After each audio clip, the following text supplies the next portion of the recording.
Good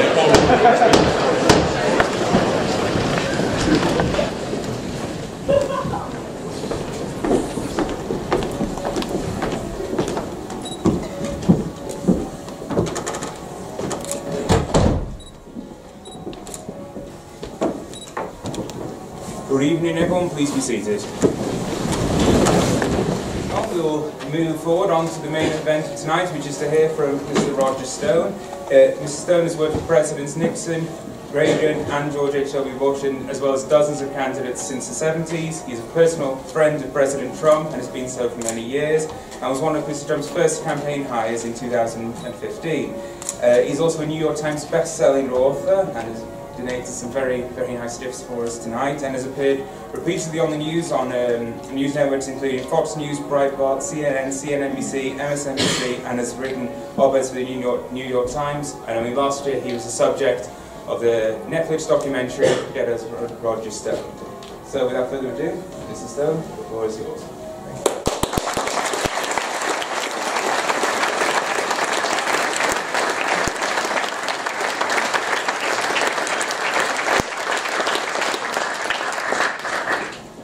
You know, the only thing worse in politics than being wrong is being boring. I promise you, tonight will not be boring. We have come here at a propitious time because we have the backdrop of events in Washington to talk about tonight. But my principal focus is on the improbable election of Donald Trump, what it means, how it came to pass, and the future that it perhaps has in store for us. I noticed that when, well, let me say first of all, I appreciate the invitation of the Durham Union Society to be with you. I'm most grateful for your invitation. I'm a little disappointed with the turnout. Thank you all for being here. I'm a veteran of 10 national United States presidential campaigns, beginning with Richard Nixon, who was my mentor, through Governor Ronald Reagan, who I served in 3 campaigns, 1976, 1980, and 1984. I did come in at the end of the Bush campaign of 1988 at the request of my friends Roger Ailes and Lee Atwater to run their California effort. In the end, George Bush defeated Governor Michael Dukakis in California by 1 point. I worked for that great American patriot, Senator Bob Dole, who I had served in the U.S. Senate as a staff assistant. And then in 1988, I began urging Donald Trump to run for president. I urged him to run again in 2000. Some may have forgotten, but there was a brief period in the 1988 election in which Ross Perot, a billionaire American independent, briefly led both the Republicans and the Democrats and appeared to be headed for the White House before his candidacy imploded basically at his own hand, but proving at the time to me that it was at least possible on paper for an independent to be elected president of the United States. Donald Trump wisely, I think, passed on that opportunity. And then in 2012, I wanted him to run again. I wanted him to challenge Mitt Romney, who I believed would be a weak nominee. And of course, I was delighted when he decided to run in 2016, winning the most improbable victory in American political history, and perhaps the greatest upset in our political history after the 1948 victory of President Harry Truman over Governor Tom Dewey.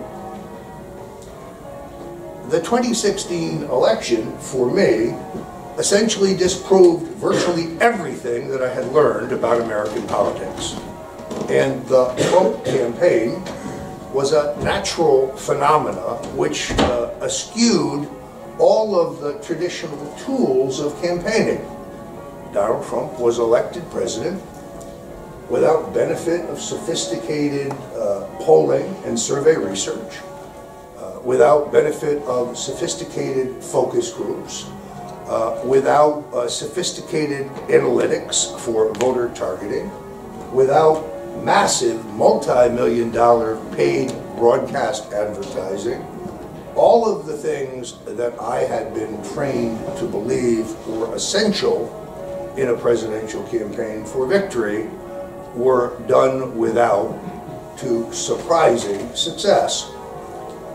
Donald Trump is very, very much his own man. There is no Karl Rove in Trump land. There is no one putting words in his mouth, ideas in his head, tweets in his Twitter feed. He prides himself on very much marching to his own drummer.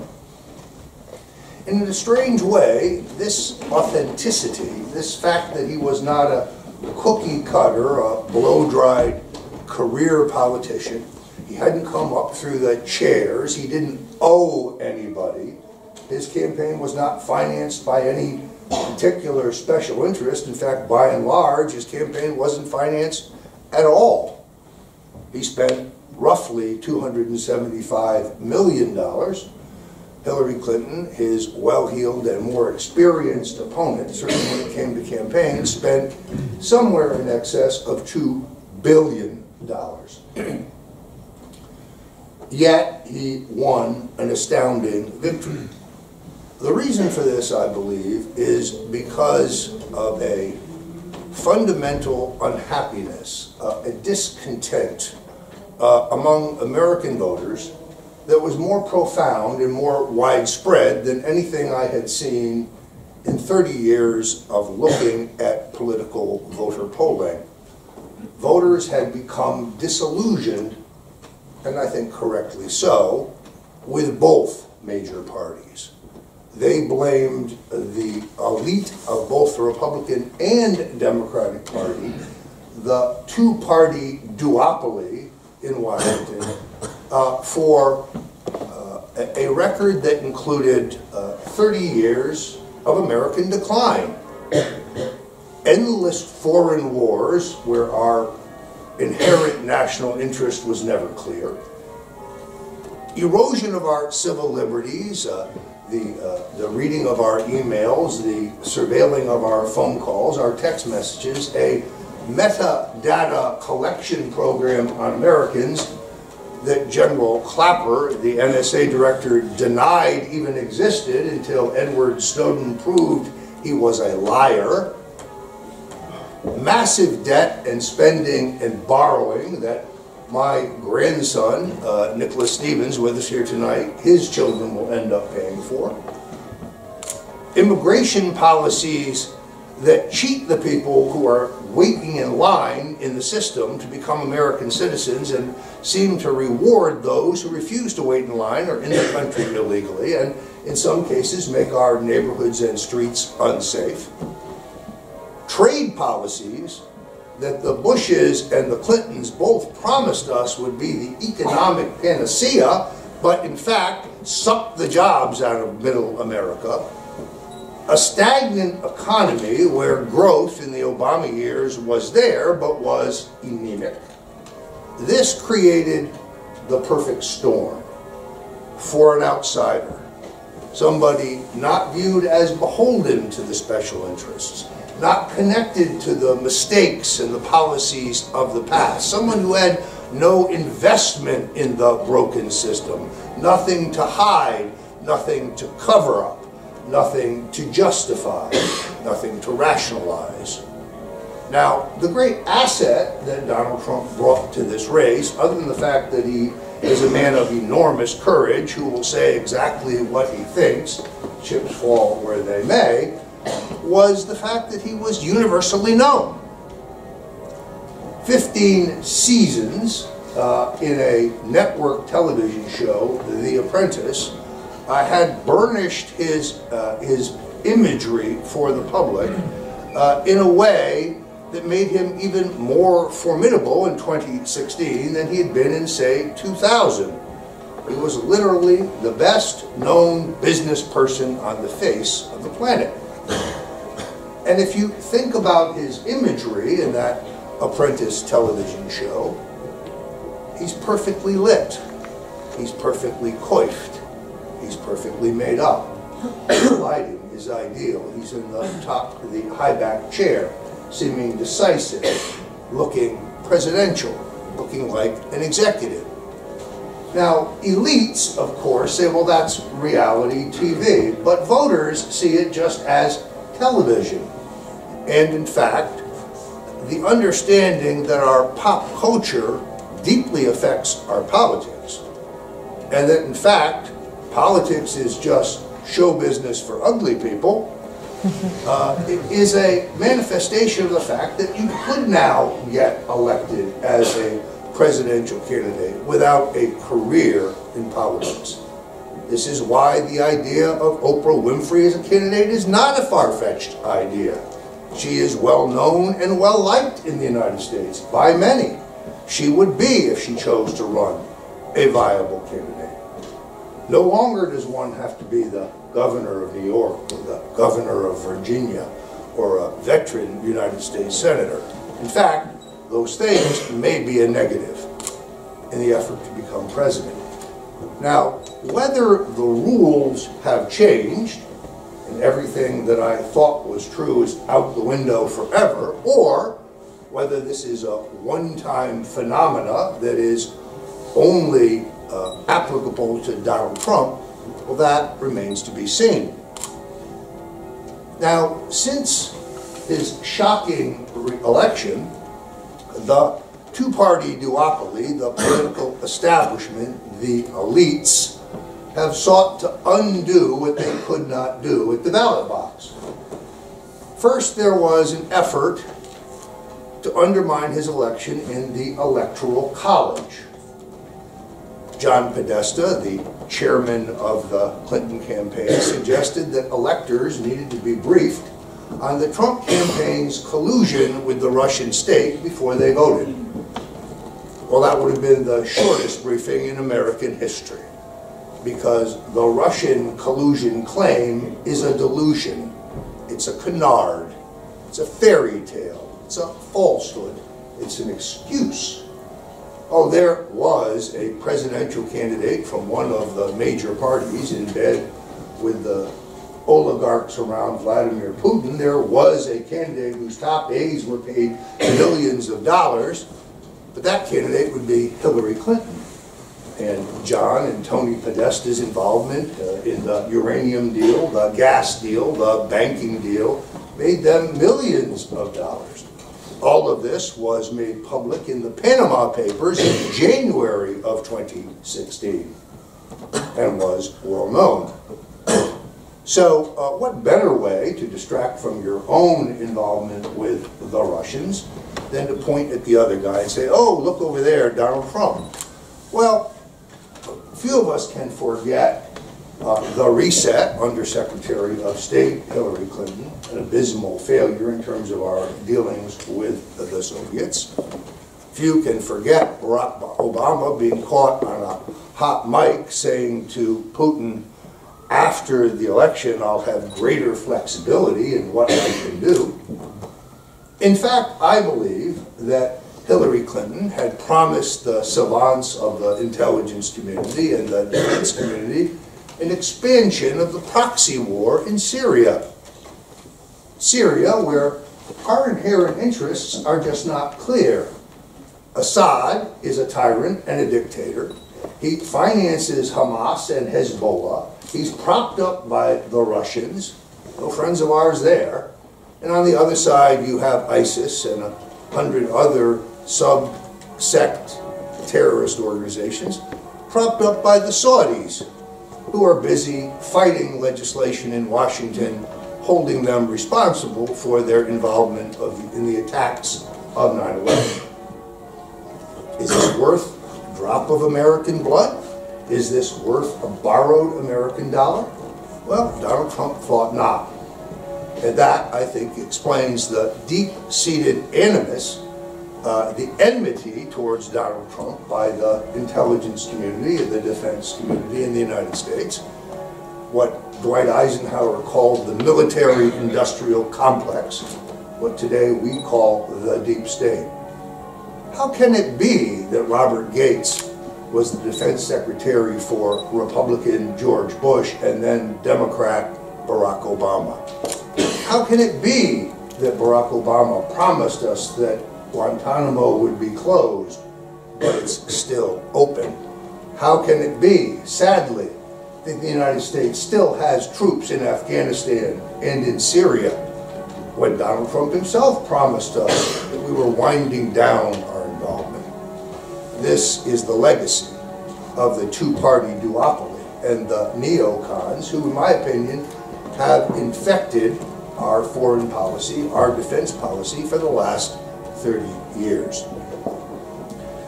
The Electoral College strategy failed. There was first a request for a recount. Now, I found this amusing because I had written a piece for The Hill, a Capitol Hill newspaper, in which I expressed a concern that computerized voting machines, which are very primitive as far as computers are concerned, are easily hacked and manipulated. And in most cases, they are linked by a central server in the county or city where they're utilized, and the results of those machines are very easily manipulated. And there is some evidence, several studies that I have read, where exit polls after the election compared to the machine results had a very wide, in fact a scientifically impossible swing, impossible to be described as error. And therefore I had a lack of confidence in these machines. I was excoriated by Media Matters for America, a left-wing front group which says a number of things that aren't true, by the Clinton campaign because I was undermining our democracy in my concerns about these computerized voting machines. They called me a conspiracy theorist. No, I'm a conspiracy realist. I will go where the facts lead me. When Hillary Clinton decided to challenge the results in Michigan and Pennsylvania and Wisconsin, it's a two-stage process. First, you file general objections, and then some period afterwards, usually 10 days to 2 weeks, you must file specific objections as the basis for your request for a recount. The basis for the request of the recount? Well, these computerized voting machines are easily hacked and manipulated. P.S. The results of the recount in those states demonstrated that Donald Trump actually won by a slightly smaller margin than was originally thought on election night.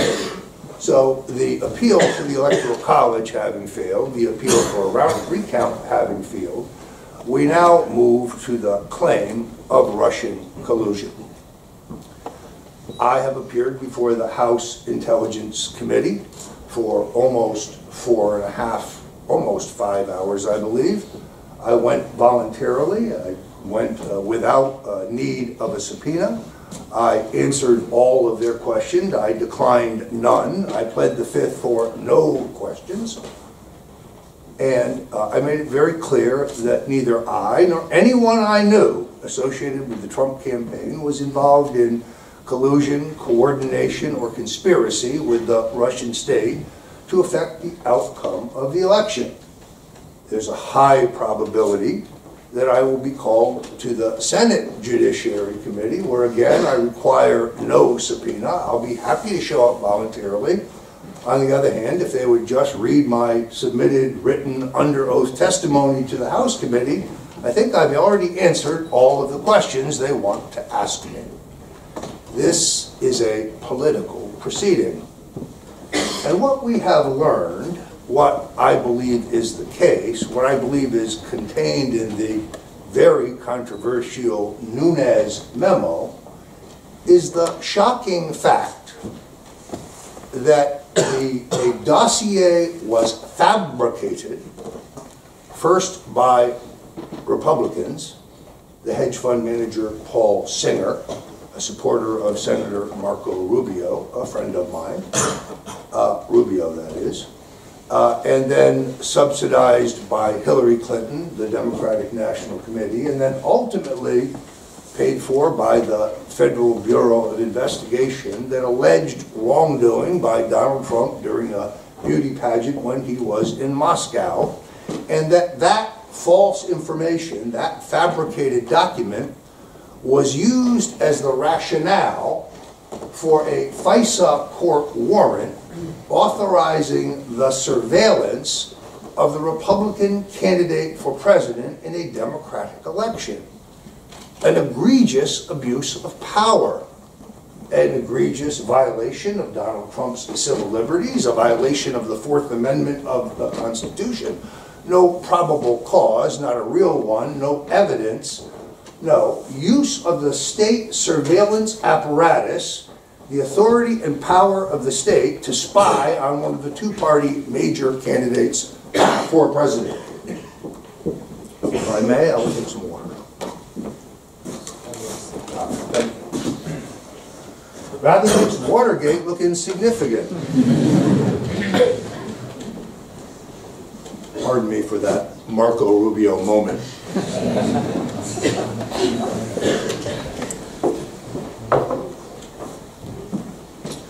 Now, incredibly, the men that Donald Trump appointed to the head of the CIA and the FBI oppose the release of a memo that will not only exonerate Trump in the question of Russian collusion, but will demonstrate illegal and unconstitutional activities by the FBI and the CIA. Extraordinary. They say it will harm national security because it will expose their methods. Well, if that is the case, we need to know what their methods are because they violate our fundamental constitutionally guaranteed freedoms. Why the president stands by while his appointees perpetrate this cover-up is beyond me. I do think we're going to find out very shortly what is outlined in the memo, and we're going to learn that this entire inquiry is based on a confection, a falsehood, the phony Russian dossier. Some of you may not know that Donald Trump and I are being sued in a federal courtroom in Washington, D.C. The allegation by a group called Project for Democracy, an Obama-blessed front organization, is that we worked with the Russians to hack the Democratic National Committee and give that information to WikiLeaks. Not only is that false, but because it is completely false, it's entirely unprovable, and there is no evidence to that effect. I'm not even sure the Democratic National Committee was ever hacked. I don't know that, as some counterintelligence experts now say, the data was most likely downloaded to some kind of portable drive and taken out the back door. Beyond that, however, is the fact that just this past week, or within the last 2 weeks, the president's lawyers have asserted in that proceeding, under oath, that the publication of material by WikiLeaks and the publication of classified documents does not constitute a crime based on the Pentagon Papers case in which the Nixon administration attempted to stop the New York Times from publishing classified information regarding the origins of the war in Vietnam. And therefore, there can be no conspiracy if there is no crime. You can't conspire to commit a crime if there is no crime. The problem with that, of course, is that lawyers for the Trump administration, Mr. Trump's government lawyers, Mr. Pompeo, the director of the CIA, Mr. Sessions, the head of the Justice Department, are arguing that Assange should be extradited to the United States to be charged, yes, for the publication of classified documents. You cannot have it both ways. I do not believe that Assange is a Russian asset. I believe he is a journalist. I do not believe that WikiLeaks is a Russian front. I believe they are a news organization. And I would point out that no one has ever challenged the authenticity of anything they have published. Something that cannot be said for the New York Times or the Washington Post. Further, that when journalists get information from whistleblowers and publish it, that is the role of a free press in an open society. That is their responsibility. Those are constitutionally protected activities. That is what journalists do. And I can tell you, after a 40-year career in American politics, that when the intelligence agencies say they believe something with a high level of confidence, that means they have no evidence and they're full of shit. It means they can't prove their case. It's their assessment. Look for that word. That's our assessment. Don't tell us your assessment. Show us the proof. Where is the proof? They have none. None has come forward in the House investigation. None has come forward in the Senate investigation. And so far, as we know, none has come forward in Mr. Mueller's investigation as the special counsel.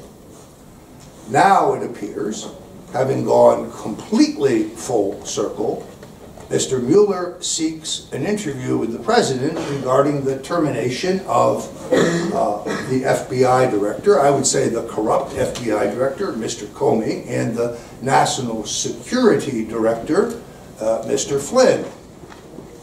If the President gives Mr. Mueller such an under oath interview, in my opinion, it is a perjury trap, a suicide run. No good lawyer would advise his client to do that. We don't know what case Mr. Mueller seeks to frame, but it is my guess that he seeks to indict the President on the basis of some process crime, perjury, obstruction of justice, when the President has the unilateral constitutional authority to dismiss either of those gentlemen at any time for any reason. This, of course, it would be because I don't believe a sitting president can be indicted, but it would and could serve as the basis for an impeachment charge in the U.S. House of Representatives.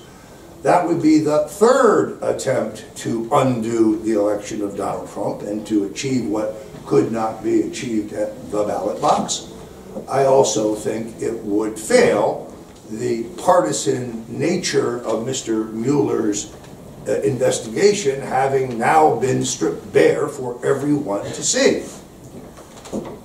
I recall very vividly when I worked for Richard Nixon, who was one of the most durable politicians of our time, a man of both enormous accomplishments and enormous flaws, a man who negotiated a strategic arms limitation with the Soviets, a man who opened the door to China, a man who desegregated the American public schools without bloodshed or violence, a man who gave us the desegregation of the trade unions, a man who launched affirmative action to assist African Americans who had been disadvantaged by prejudice and bias and racism, a man who launched the war on cancer, gave us federal revenue sharing so that our tax dollars were funneled back to government at the lowest level, but a man who also launched the ignominious racist war on drugs, perhaps the greatest financial and social failure in American political history, a man who closed the gold window and took us off the gold standard, a man of indelible spirit and persistence. And yes, it's true, I have a tattoo of Richard Nixon on my back. It's about the size of a grapefruit, equidistant between my shoulder blades. You could say I'm the only guy you know with a dick on the front and the back.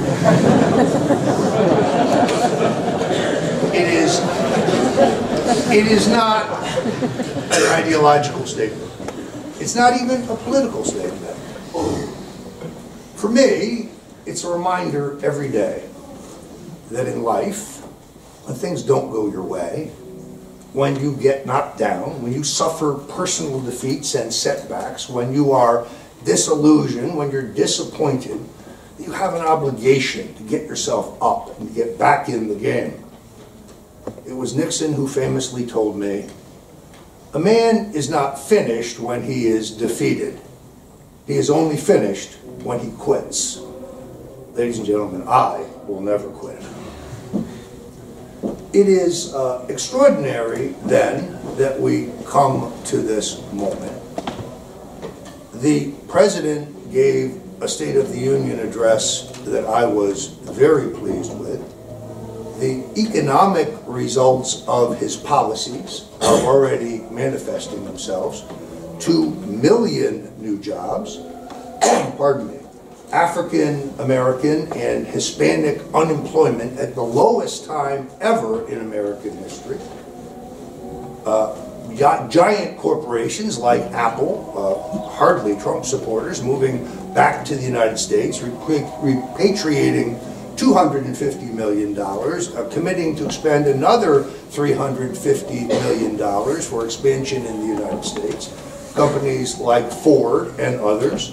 No, clearly we are ready to do a new trade deal with the United Kingdom, a new trade deal with all of our trade partners, because Donald Trump understands that the only good trade deal is one that is mutually beneficial, one that is good for both of our countries.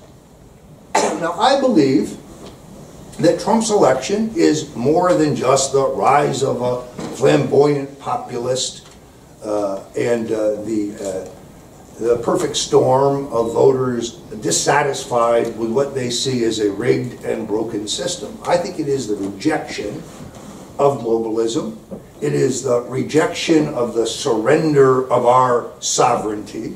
It is the rejection of these enormous global trade deals. Rather than negotiating one by one with your trading partners, you negotiate one omnibus deal that fits where one size fits all, which has not served us well.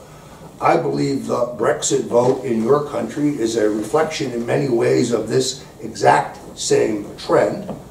And I was disappointed to see the May government in China not closing a better deal with the Chinese for the economic prosperity of your people.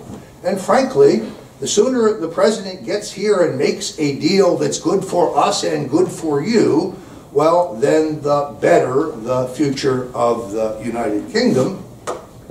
And I find it interesting that those who say that the final results of Brexit will be the economic collapse of your economy, those are the same people who told us the election of Donald Trump would collapse our stock market and destroy our economy.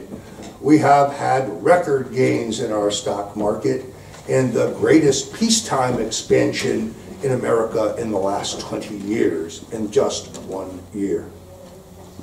Yes, I am disappointed that we still have troops in Afghanistan. I am disappointed that we still have troops in Syria. I am very disappointed that Attorney General Jeff Sessions seems hell-bent on enforcing federal law against marijuana when the president told us in his campaign over and over again he supported the states' rights to make their own decision on the legalization of medicinal marijuana. I care about this because my own father, my own grandfather, died horrifically of cancer. They both went through chemotherapy and radiation therapy. I saw them wasting away. I saw their lack of appetite, but more precisely, I saw what the opioids did to them. And then one of my cousins suggested marijuana. And yes, I obtained it for my grandfather, illegally. And he put on weight.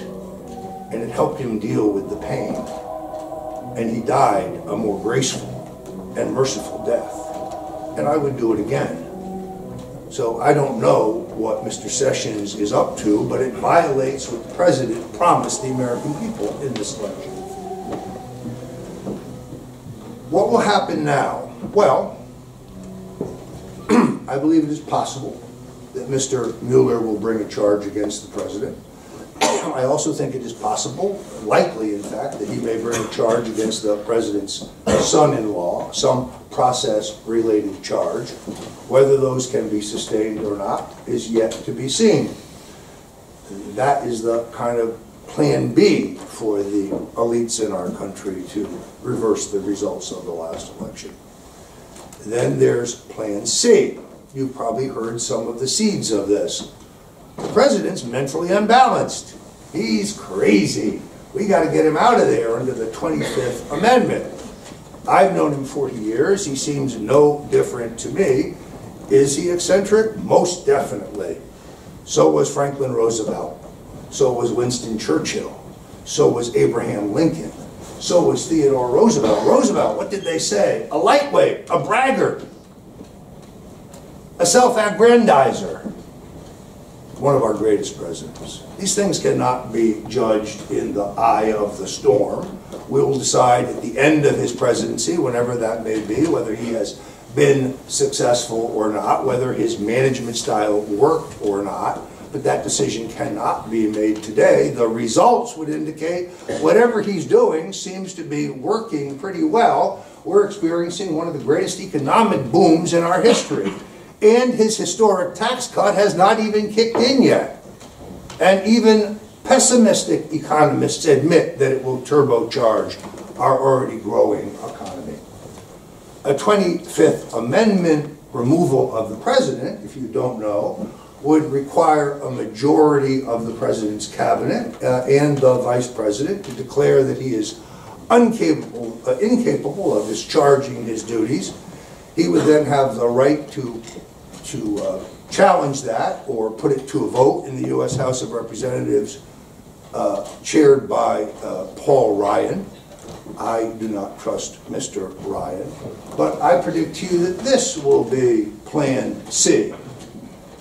And whether it is successful or not remains to be seen. I believe that it can only work if there is a hysteria created about the President's mental state. There would have to be far more evidence than there is today that there is something wrong. I see no evidence of it. Joe Scarborough and Don Lemon of CNN see a lot. But that will be the next refuge of the scoundrels, in my opinion. So people say to me, will the President run for re-election? In American politics, in politics everywhere, I think, a year is a lifetime, a month is a lifetime. We don't know what the issues will be. We don't know what the economic condition of the country will be. We don't know who the Democratic candidate will be. Although I tell you tonight, it is my belief that the Democrats will nominate Michelle Obama for president, that she will be a formidable and very viable candidate. She is an attorney. She is an enormously capable and respected woman. I notice an uptick in her speaking engagements and her engagement on a number of issues. The Obamas are very popular within the base of the Democratic Party in my country, not so the Clintons. In fact, I like to say the only person happier about the defeat of Hillary Clinton than me would be Michelle and Barack Obama. It's just too early to say what our politics will hold. In fact, those who say, oh, the Republicans will lose the House in 2018, setting the stage for impeachment, maybe, but maybe not. You can't handicap an election 11 months in advance. If the Democrats are running on impeachment and we are running on job creation and prosperity, I would predict to you that we will win the off-year elections. They say, well, the party in power always loses off-year elections. They also said you could never be president unless you'd been vice president. They also said you could never get elected president unless you had taken a poll. So the rules are changing. They're changing because of the changes in the way we communicate. And here I want to make my final point.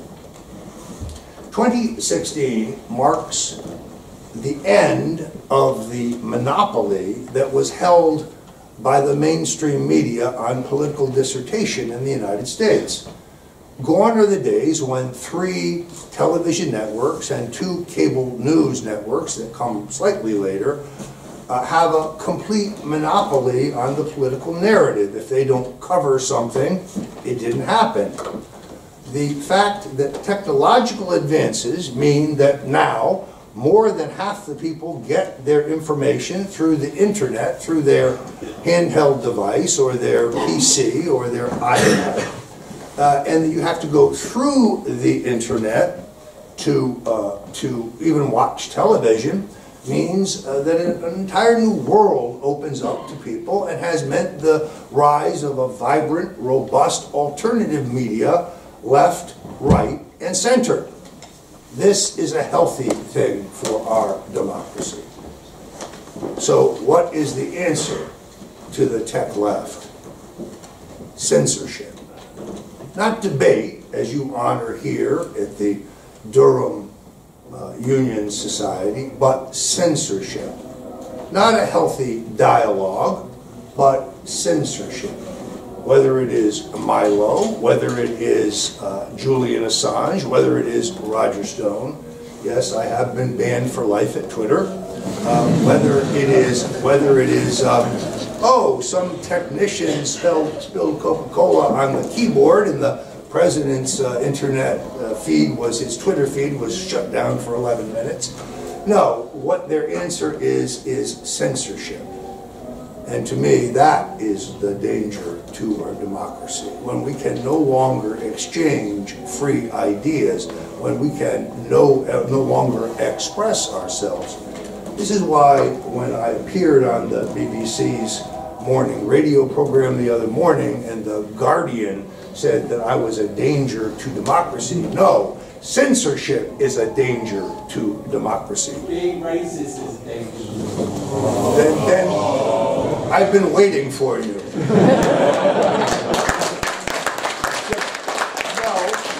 not being willing to debate that is a danger to democracy. I'm willing to debate that. Good, glad to see you. They seek to put the toothpaste back in the tube. They seek to silence those on which they disagree. I doubt that the free market will allow this in the end. There are First Amendment implications. There are antitrust implications. There are service contract implications. Let everyone be heard, regardless of how radical or extreme their views may be. That is the marketplace of ideas. That is the mark of a vibrant democracy. I am delighted to be with you. I am happy to take your questions. Thank you.